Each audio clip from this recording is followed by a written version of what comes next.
Ramadan telah tuntas. Tentu sudah banyak amal yang ibu lakukan.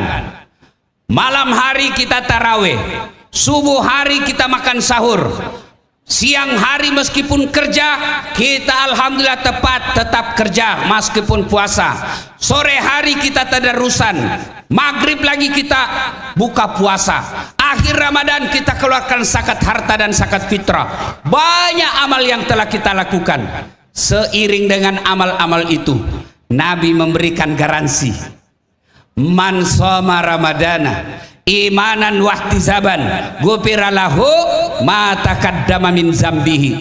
Siapa yang berpuasa di bulan suci Ramadan dengan niat iman dan ikhlas, dengar baik-baik, apa hadiah dari Allah?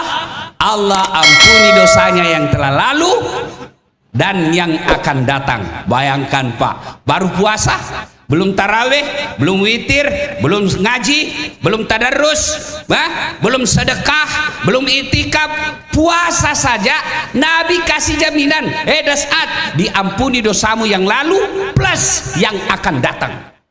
Itulah sebabnya Pak, 1 Syawal kita rayakan kemenangan kita disebut Aidil Fitri, hari kembali menjadi suci. Kenapa? Karena Allah telah ampuni dosa-dosa kita.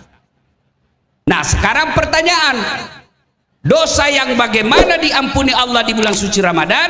Dosa yang sifatnya hanya kepada Allah.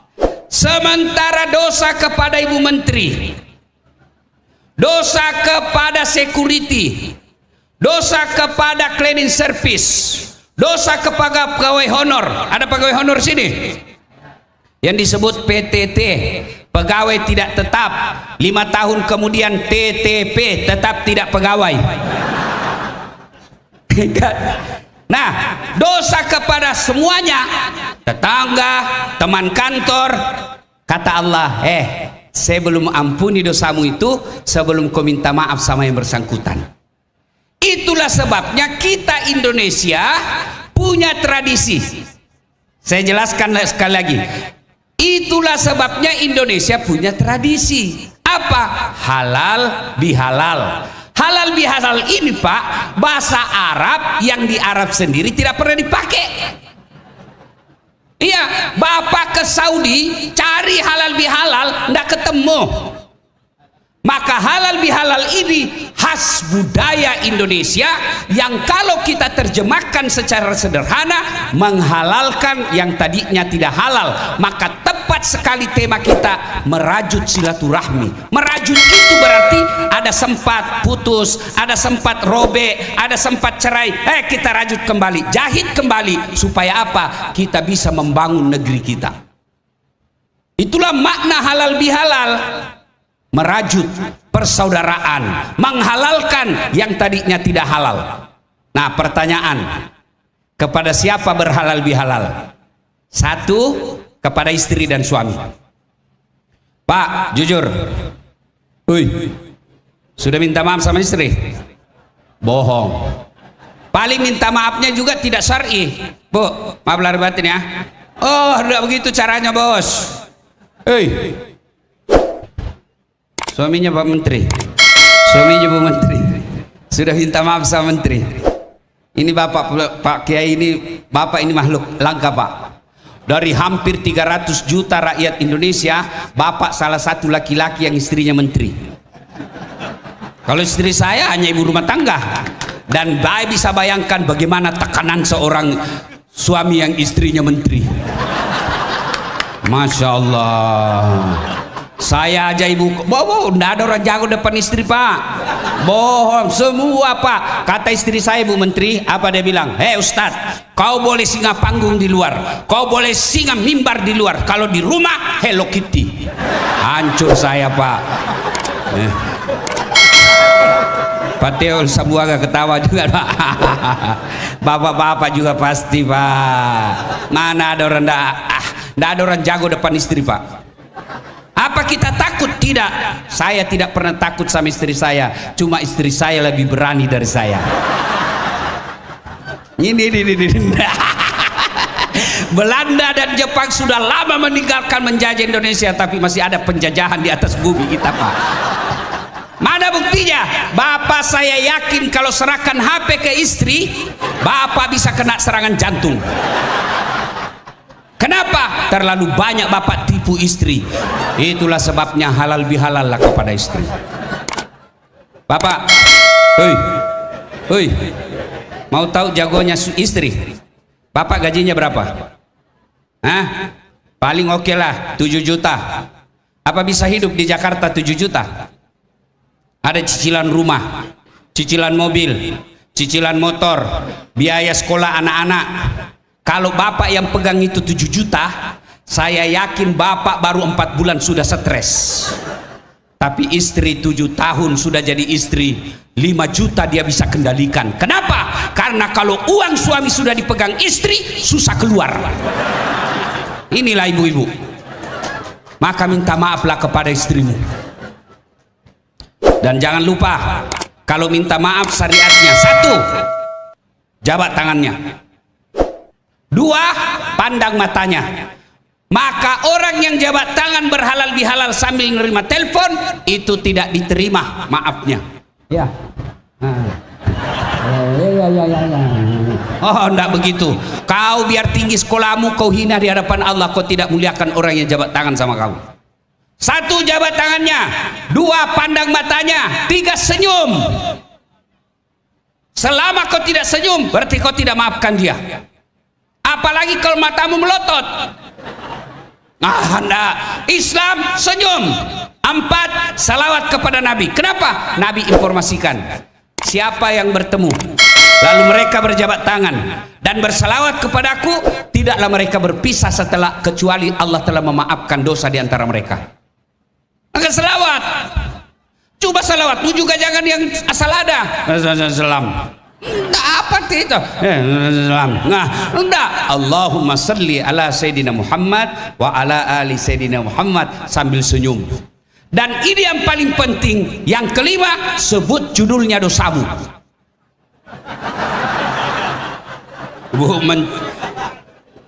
Ibu Menteri, Allahumma salli ala Sayyidina Muhammad wa ala ali Sayyidina Muhammad. Oh ya, mohon maaf Bu, pernah ada komputer hilang di kamar Bu.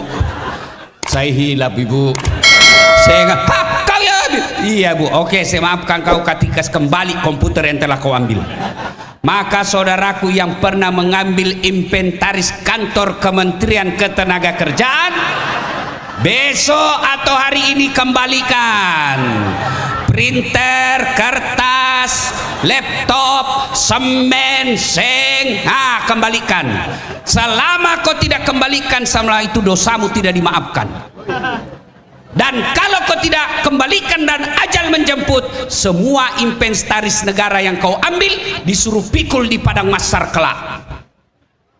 Mobil dam, mobil dinas yang kau ambil, horden di rumah dinas. Saya juga heran Bu Menteri, itu rumah-rumah jabatan di Indonesia kalau keluar pejabatnya biar gordennya hilang juga, AC-nya juga hilang, ternyata bersekongkol dengan pengadaan rumah tangga. Kalau kau ambil itu, maka semua barang-barang yang pernah kau ambil secara batil disuruh pikul sambil menunggu namamu disebut untuk diadili. Kau pikullah semua barang-barang itu lewat security.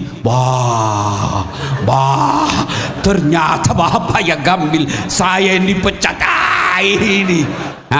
Jangan ketawa, saya serius ini Bos. Halal bihalal bukan sekedar memaafkan saja, tapi kembalikan barang-barang negara yang pernah kau kuasai. Serius Bos? Halal bihalal. Bapak-bapak minta maaf sama istri, sebut judulnya. Bu, maafkan saya Bu. Kata istrinya, syaratnya menurut Ustaz Dasat, sebut judulnya. Apa maafmu? Anda enak Bu, nanti kau marah lagi. Tidak, apa masalahnya? Maafkan saya Bu.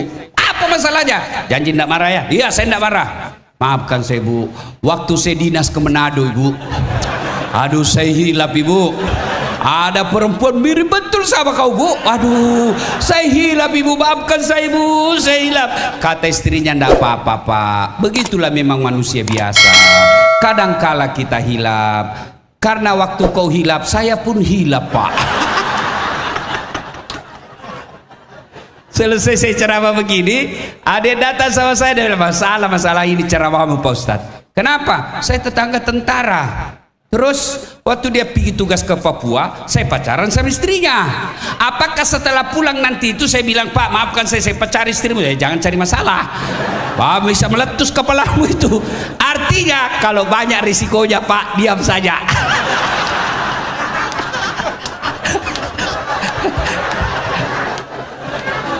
Dan itu perempuan, Pak Dewan, perempuan itu ahli sejarah. Sekali kita salah, itu aja terus dia ingatnya Pak. Kalau kita marahi dia karena tidak beres ngurus sana, dia pantul ke kita, itu dulu kau. Protes lagi rumah marah, dia kembalikan lagi, itu dulu kau. Padahal tidak ada hubungannya. Dibahas yang satu, muncul pertanyaan kedua. Selesai pertanyaan kedua, muncul pertanyaan ketiga. Selesai semua tuntas, dia ungkap lagi, itu dulu. Waktu kau baru pegawai dulu itu siapa sekretarismu? Nah itulah perempuan ahli sejarah. Maka kata istri saya, karena perempuan ahli sejarah, maka suami jangan bikin sejarah. Benar Bu? Ya Bu? Minta maaflah kepada istri, jangan malu-malu. Ya, istri saya suka ngomel, pasti bapak kurang memujinya. Bapak tahu enggak? Perempuan yang paling disenang ada dua. Satu, puji dia. Dua, belikan dia perhiasan. Ya Bu. Biar bapak jarang di rumah, kalau perhiasan lancar, tidak masalah dia. Itulah sebabnya ketika Al-Quran berbicara tentang hadiah bagi seorang perempuan di akhirat, Allah tidak mengatakan 7 bidadara. Kita laki-laki kan 7 bidadari. Perempuan tidak dikatakan 7 bidadara. Tapi apa yang Allah janjikan bagi perempuan soleha adalah perhiasan. Kenapa? Fitrahnya perempuan senang perhiasan. Maka berikan perhiasan. Mau bukti? Saya tanya. Ibu-ibu, biar suami tidak pulang yang penting ada perhiasan. Nah, dengar. Biar suami tidak pulang yang penting ada nah itu berarti kalau suami istrimu suka ngomel bukan karena kau jarang di rumah, tapi kau jarang kasih duit dan perhiasan. Benar Bu? Tapi ibu juga harus tahu, tidak ada suami yang tidak mau membelikan perhiasan suaminya, istrinya. Semua kami laki-laki mau memberikan berlian perhiasan kepada istri. Tapi apa boleh buat, rezeki bukan suami yang tentukan, tapi dari Allah Subhanahu wa Ta'ala. Karena ibu itu harus tahu bahwa rezeki dari Allah, maka bapak berikanlah perhiasan kepada istrimu, meskipun itu produksi KW1 atau KW2 atau palsu yang paling jelek. Kalau dia protes, Bu, ternyata ini palsu, kau sampaikan, kau tahu gajiku tidak seberapa, daripada saya mencuri di kantor, saya cinta kamu, saya kasih kau perhiasan meskipun palsu, tapi hakul yakin cintaku dalam hatiku asli 24 karat. Benar Ibu? Satu, minta maaflah kepada istri. Yang kedua, ibu-ibu sudah minta maaf sama suami? Sudah. Maaf itu Bu, melupakan kesalahan. Iya, kan biasa kita diajari sama politisi di televisi. Ya, saya sudah maafkan, tapi proses hukum harus tetap berjalan. Bukan maafkan namanya itu. Kalau maafkan, selesai itu persoalan, tidak ada lagi lanjut-lanjutnya. Iya, itu yang disebut maafkan. Kalau ibu maafkan suami, maka lupakan kesalahan-kesalahannya. Ibu pikir gampang jadi suami? Malu juga kita itu kalau pulang kampung istri tidak pakai baju baru. Malu juga kita itu pulang kampung emasnya masih itu yang 10 tahun yang lalu. Dipikirkan bagaimana kau bisa dibelikan AC supaya kulitmu tidak rusak.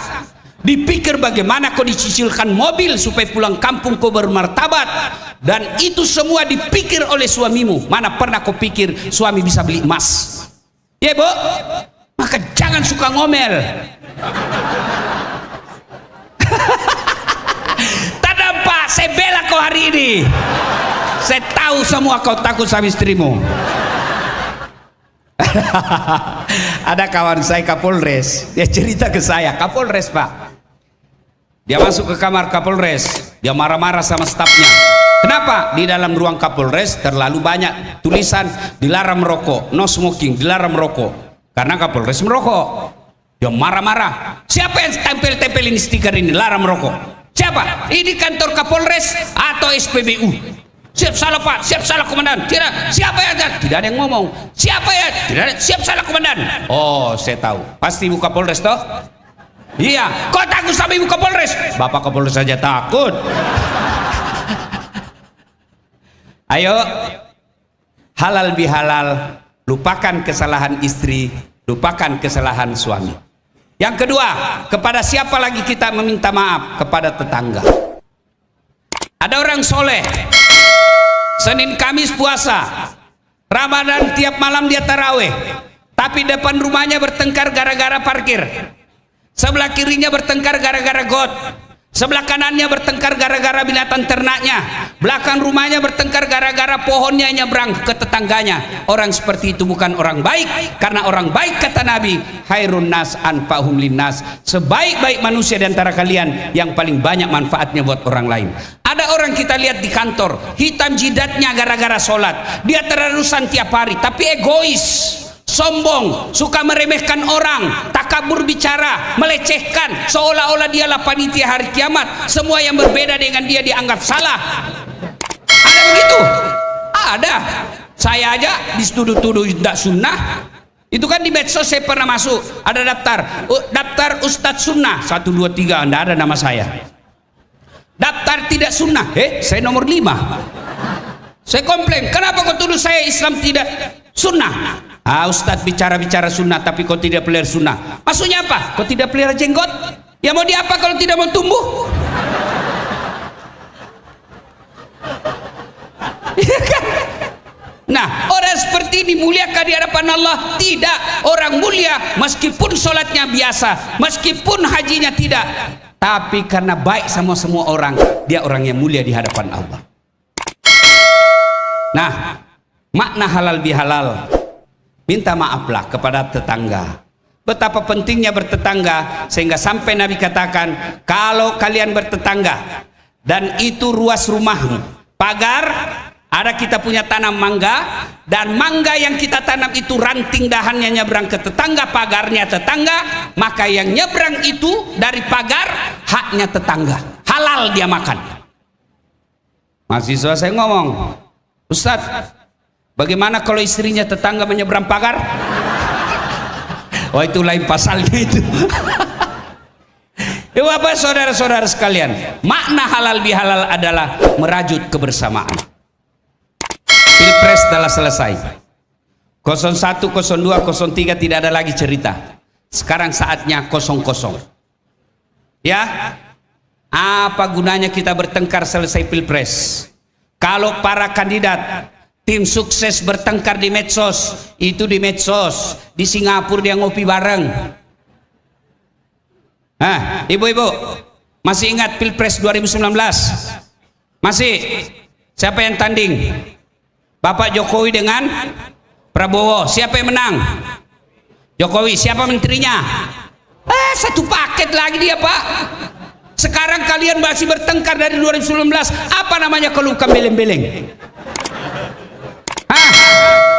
Kalau orang bertengkar Pilpres, kau tidak mau menerima perbedaan, maka kapan kita dewasa dalam berdemokrasi?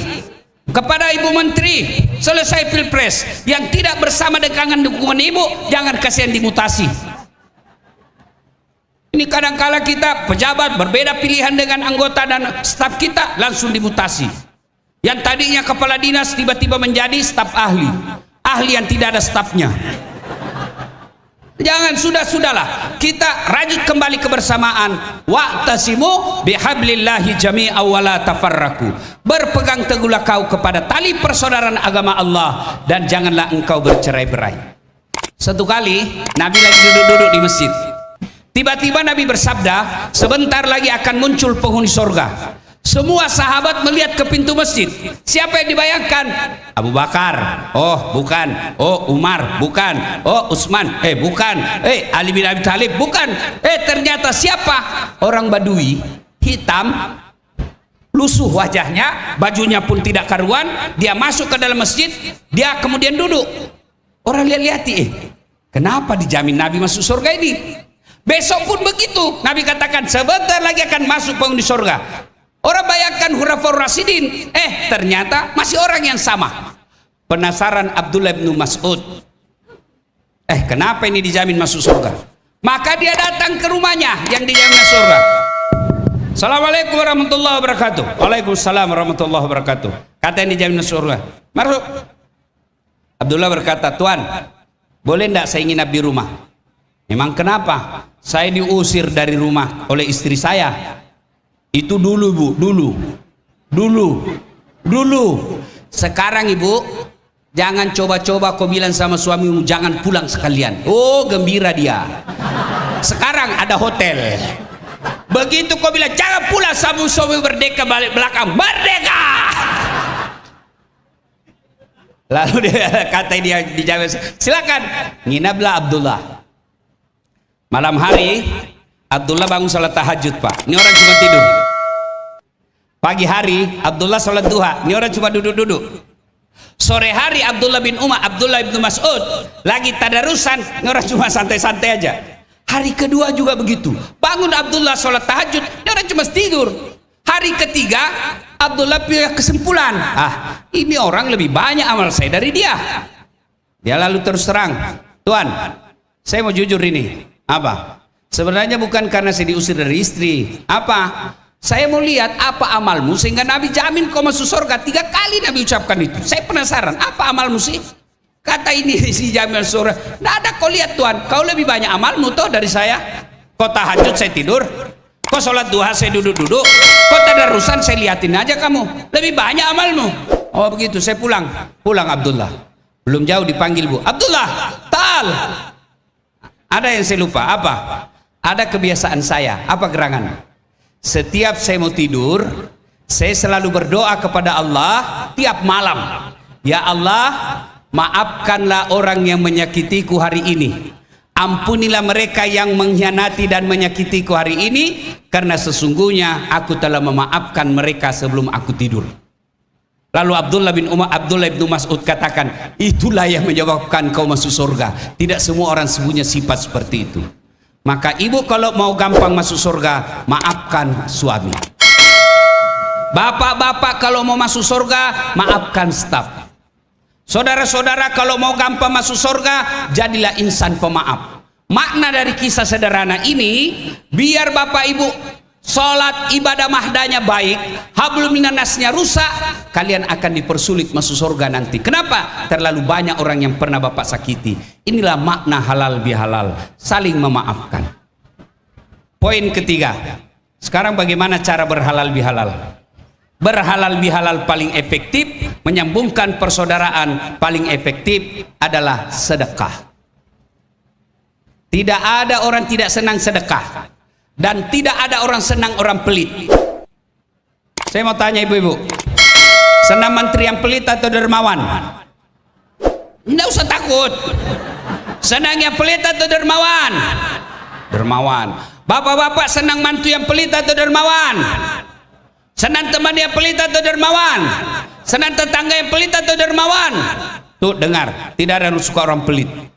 Bahkan orang pelit sekalipun tidak suka sama orang pelit. Dia udah dakor rumahnya pelit, padahal dia juga pelit. Maka saudara kalau mau menyambungkan persaudaraan, pernah bapak sakiti, kasih dia, transfer dia, pasti dia senyum. Kemarin saya salah sama kamu dek, memang kau jelek sepatu, minta nomor rekening. Oh iya pak, boleh pak. Sedekah itu paling efektif. Tapi sebagai kementerian, pegawai Kementerian Ketenagakerjaan, sedekah tidak mesti dalam bentuk duit. Berapa duit kita, Pak? Sedekah kinerja yang baik. Itulah sedekahnya pegawai. Saya heran kalau ada Kementerian Ketenagakerjaan malas kerja. Gimana ceritanya? Kau Menteri Tenaga Kerja lalu kau malas. Saya heran kalau ada pegawai negeri tidak bisa kerja baik. Pegawai negeri itu Pak paling enak. Kenapa? Ada tupoksi sudah jelas ini yang kau kerja. Dan ada contohnya. Bikin surat saja kau masih malas. Bu Menteri bilang, bikin surat. Siap Ibu, siap. 2 hari kemudian sudah jadi surat, Dek. Sudah Ibu, tinggal di print. Belum sudah namanya itu. Maka sedekahnya kita adalah jadilah pegawai negeri yang baik. Saya sampaikan kepada saudara-saudaraku pegawai negeri, dengan pegawai negeri gajimu mustahil kau bisa kaya, tapi insya Allah kau tidak akan miskin. Kalau pegawai negeri sipil tiba-tiba kau kaya, punya harta berlimpah, tunggu kau pensiun diperiksa KPK. Mungkin berapa gaji kita sebagai PNS? PNS itu kan menandi casing. Boleh tanya ini semua. Bapak pasti SK-nya sudah pada kursus di bank. Belum jatuh tempo perpanjangan lagi. Kenapa tahu Ustadz? Karena saya begitu. Saya di PNS juga, ASN juga di UNAS. Lagunya itu saya ditanya, Ustadz berapa gajimu? Oh 9 koma. Banyak betul gajimu. Artinya tanggal 9 sudah koma. Tapi dengan ASN insya Allah kau tidak miskin. Sedekah kita, kalau kita tidak bisa sedekah, orang yang datang mengurus administrasi di kantor ini tidak bisa kita sedekahi dengan duit, sedekahlah dengan senyummu, sedekahlah dengan tutur katamu yang baik. Tetanggamu tidak bisa kau sedekahi dengan duit, kau sedekahilah dengan jangan ganggu dia. Orang Islam itu selalu kita ucapkan Islam rahmatan lil alamin, rahmat bagi seluruh alam. Tapi bagaimana menjadi rahmat bagi seluruh alam? Di kantormu aja kau biang kerok. Maka ibu bapak saudara-saudara sekalian, makna terpenting halal bihalal ini adalah merajut uhuah. Dan cara merajut uhuah paling efektif adalah dengan sedekah. Tidak bisa sedekah dengan duit, sedekahlah dengan akhlak. Dan pada akhirnya Al-Quran mewasiatkan kepada kita, wa'tasimu bihablillahi jami'aw wa la tafarraku. Berpegang teguhlah engkau kepada tali persaudaraan agama Allah dan janganlah engkau bercerai-berai. Kemudian para pendiri Republik Indonesia ini mengaplikasikan, mengongkritkan bangsa Indonesia dengan ayat yang saya sebutkan tadi, dengan mencantumkan dalam Pancasila sila ketiga Persatuan Indonesia.